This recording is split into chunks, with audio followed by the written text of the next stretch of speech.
Good afternoon बच्चों। आज जिस मेथड की हम बात कर रहे हैं वो है एक्सपेंडिचर मेथड। जैसे जैसे मैं बताते जा रहा हूँ आप इसको करते जाइए और साथ ही साथ ये ध्यान रखो कि आपके पास पूरी इसकी कॉपी में राइटिंग में लिखा होना चाहिए जो जो चीज़ें मैं आपको बता रहा हूँ। ठीक है।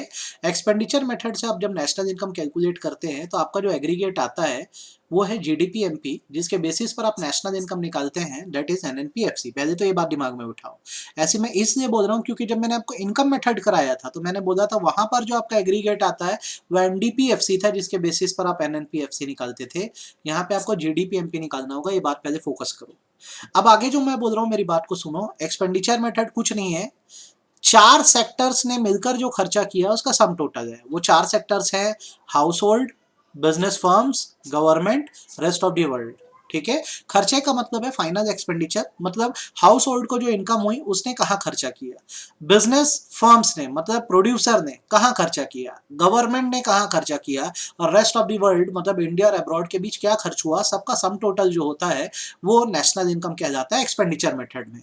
तो चलिए शुरू करते हैं। सबसे पहले जैसे हम बात करते हैं हाउस होल्ड की, तो हाउस होल्ड जो खर्चा करता है उसे हम बोलते हैं प्राइवेट फाइनल कंजम्पशन एक्सपेंडिचर। देखो प्राइवेट वर्ड आ गया, मतलब हम लोग, आम लोग, ठीक है, हाउस होल्ड वाले। फाइनल कंजम्पशन एक्सपेंडिचर मतलब हम जो खर्चा कर रहे हैं, एक्सपेंड कर रहे हैं, वो कंजम्पशन पे कर रहे हैं। हम कौन है? हम रेसिडेंट है या कोई नॉन प्रॉफिट इंस्टीट्यूशन है जो किसी भी तरह का कंज्यूमर गुड्स खरीद रहे हैं। कंज्यूमर गुड्स वो होते हैं जिन्हें कंज्यूम किया जाता है। ठीक है। क्या खरीद रहे हैं हम? ड्यूरेबल्स कोई खरीद सकते हैं, नॉन ड्यूरेबल आइटम। ड्यूरेबल मतलब फ्रिज, एसी, नॉन ड्यूरेबल मतलब खाने पीने का सामान या सर्विसेज। ठीक है। तो ये हमारा फर्स्ट सेक्टर है हाउस होल्ड। हाउस होल्ड के खर्चे को क्या बोला जाता है, दिमाग में बिठाओ, प्राइवेट फाइनल कंजम्पशन एक्सपेंडिचर। ये कंपोनेंट है जो ऐड होने वाला है आगे जाके। ठीक है। ऐड होने वाला है मतलब फॉर्मूले में इसका इस्तेमाल होगा। कैसे होगा ये आगे मैं बताऊंगा। इसे पीएफसीई भी कहते हैं। ठीक है।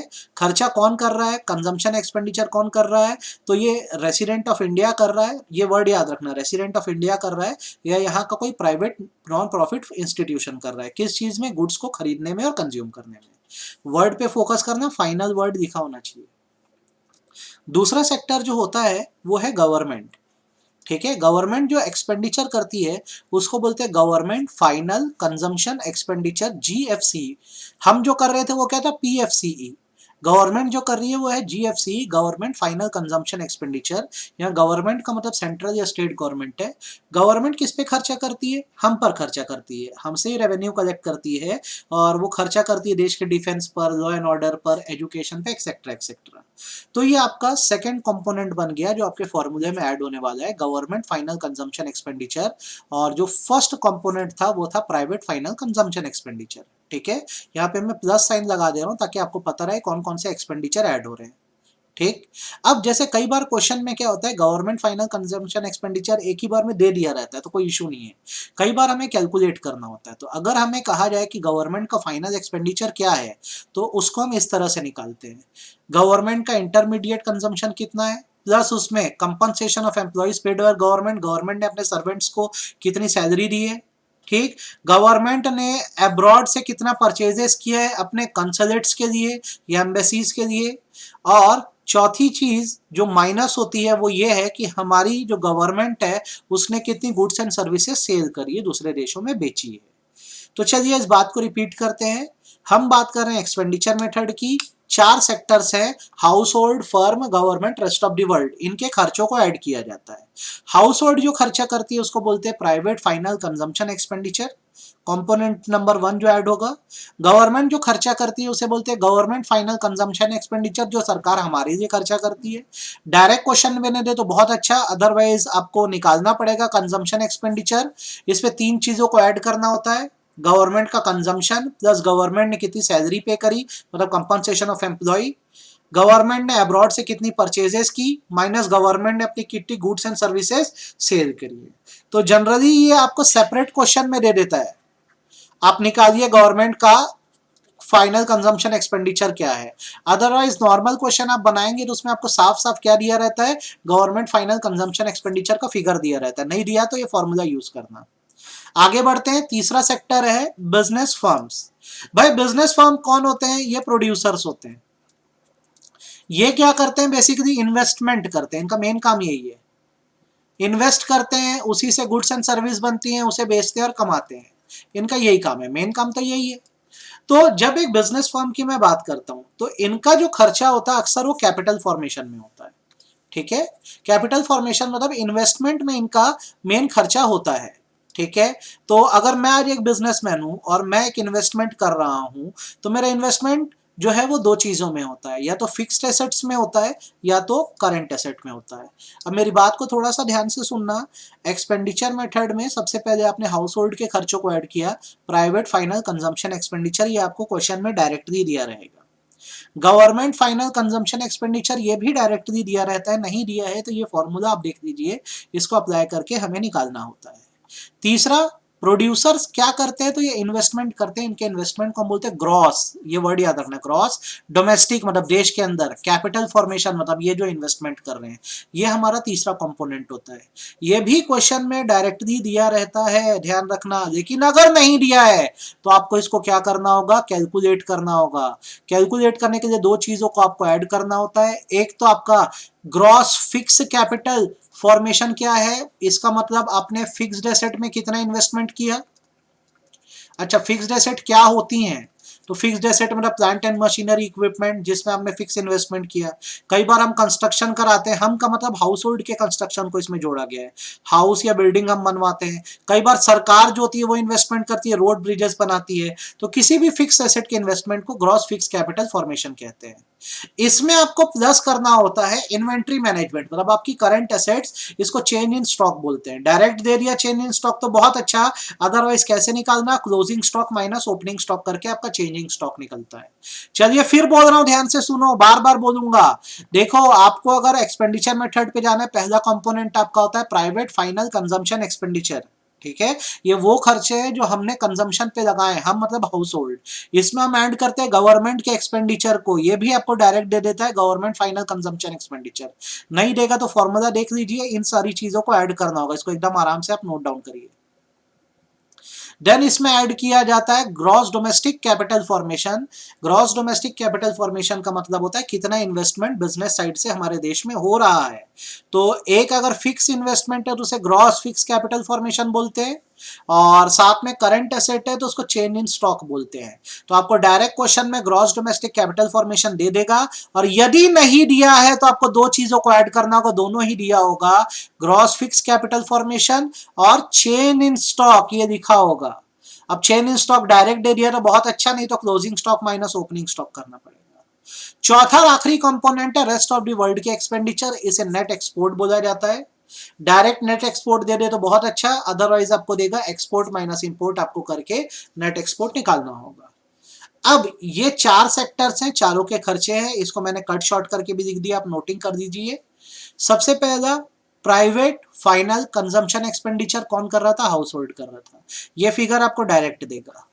गवर्नमेंट फाइनल कंजम्पशन एक्सपेंडिचर वो खर्चे जो गवर्नमेंट कर रही थी, ये भी आपको क्वेश्चन में डायरेक्ट देगा। ग्रॉस डोमेस्टिक कैपिटल फॉर्मेशन जो प्रोड्यूसर्स हमारे देश में इन्वेस्टमेंट कर रहे हैं, डायरेक्ट दे दिया तो बहुत अच्छा, नहीं दिया तो दो चीजों को आपको क्या करना होगा, ऐड करना होगा, gross fix capital formation plus change in stock. Change in stock मतलब साल की ओपनिंग में कितना था और आखिरी में कितना है, तो चेंज इन स्टॉक का फॉर्मूला होता है closing minus opening stock.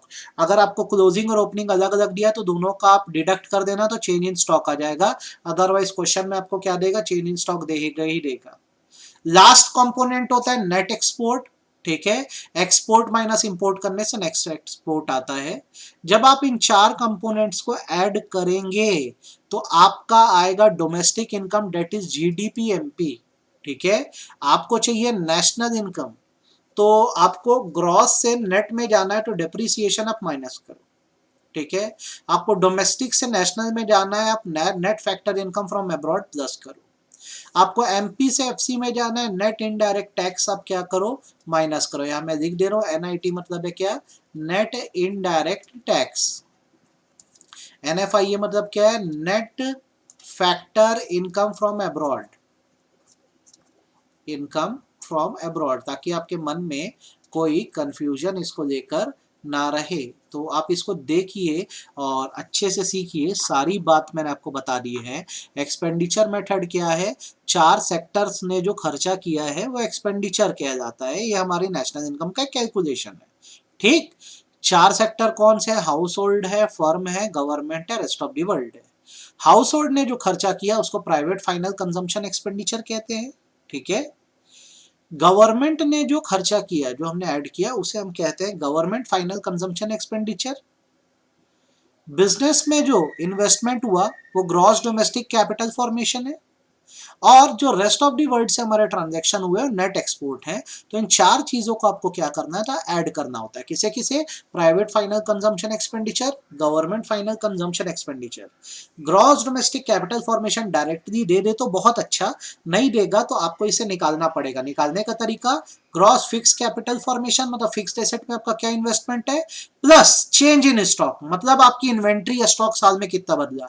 Direct change in stock दे दे बहुत अच्छा, otherwise closing stock minus opening stock करना। और इसमें फाइनली ऐड करो तुम नेट एक्सपोर्ट मतलब एक्सपोर्ट माइनस इंपोर्ट। आप इतना करोगे तो आपका आएगा जीडीपी एमपी डोमेस्टिक इनकम। इससे आपको एनएनपीएफसी में नेशनल इनकम में जाना है तो डेप्रिसिएशन माइनस होगा, net factor income from abroad plus होगा, नेट इनडायरेक्ट टैक्स माइनस होगा। आप इसकी एकदम अच्छे से नोटिंग कर दीजिए, ठीक है। आई होप आपको जो मैंने बताया वो समझ आ गया होगा। कोई डाउट हो तो आप मुझसे पूछ सकते हो। डेट्स इट, इतना आपको करना है। मैं आपके लिए एक बार स्क्रॉल कर दे रहा हूं ताकि आप इसकी नोटिंग बहुत अच्छे से कर सको। एक एक मिनट देते हैं, आप पॉज करके करना। सबसे पहला एक्सपेंडिचर मेथड का मतलब अलग अलग सेक्टर्स से जो सम टोटल हुआ सारे खर्चों का, ठीक है, वो एक्सपेंडिचर मेथड में काउंट किया जाता है। चार सेक्टर है, house hold, business firm, government, rest of the world. ठीक, सेक्टर है हाउस होल्ड, इनका खर्चा क्या जाता है? Private final consumption expenditure. कौन करता है? हम रेसिडेंट या कोई नॉन प्रॉफिट इंस्टीट्यूशन करता है, ठीक। अच्छा सर, नॉन रेसिडेंट को क्यों नहीं दे रहे हम? तो नॉन रेसिडेंट तो भाई दूसरे देश का है ना, उसका क्यों देंगे हम? खर्चा क्यों जोड़ेंगे? किस में कर रहे हैं? कंजम्पशन में कर रहे हैं हम लोग, ठीक है। कंजम्पशन किस चीज का? Durable goods, non durable goods, services etcetera. Suppose करो अगर मैं एक बिल्डिंग खरीद लेता तो बिल्डिंग तो मेरा इन्वेस्टमेंट है, तो वो कंजम्पशन एक्सपेंडिचर में नहीं आएगा। इसमें ऐड किया जाता है गवर्नमेंट सेक्टर के खर्चों को, जो गवर्नमेंट फाइनल कंजम्पशन एक्सपेंडिचर किया जाता है। कौन करता है? सेंट्रल स्टेट गवर्नमेंट, देश के डिफेंस, लॉ ऑर्डर, एजुकेशन में। डायरेक्ट क्वेश्चन में दिया जाता है, ये नहीं दिया तो फॉर्मूला क्या है? जो गवर्नमेंट के इंटरमीडिएट कंजम्पशन है, जो फाइनल कंजम्पशन की कैटेगरी में नहीं आते हैं, गवर्नमेंट ने जो अपने एम्प्लॉयज को कंपनसेशन पे किया, गवर्नमेंट ने अब्रॉड से जो परचेजेस करी माइनस गवर्नमेंट जो सेल करी। तीसरी बात, बिजनेस फर्म्स के खर्चे जो ग्रॉस डोमेस्टिक कैपिटल फॉर्मेशन कह जाते हैं। जो बिजनेस खर्चा करता है बेसिकली इन्वेस्टमेंट ही तो है। तो इन्वेस्टमेंट किस पर होता है? डायरेक्ट क्वेश्चन में दे दे ग्रॉस डोमेस्टिक कैपिटल फॉर्मेशन तो बहुत अच्छा, अदरवाइज आप दो चीज ऐड करो, ग्रॉस फिक्स कैपिटल फॉर्मेशन और चेंज इन स्टॉक, ये आप ऐड करिएगा, ठीक है। अच्छा, चौथी चीज है रेस्ट ऑफ द वर्ल्ड। इसमें आता है नेट एक्सपोर्ट मतलब एक्सपोर्ट माइनस इंपोर्ट। आप इन चार कंपोनेंट को ऐड करेंगे तो आपका आएगा डोमेस्टिक इनकम, उसके बेसिस पर आप निकालेंगे नेशनल इनकम, ठीक है। आप इसको क्या करना, पॉज कर करके लिखना, और आई होप आपको ये अच्छे समझ आ गया होगा।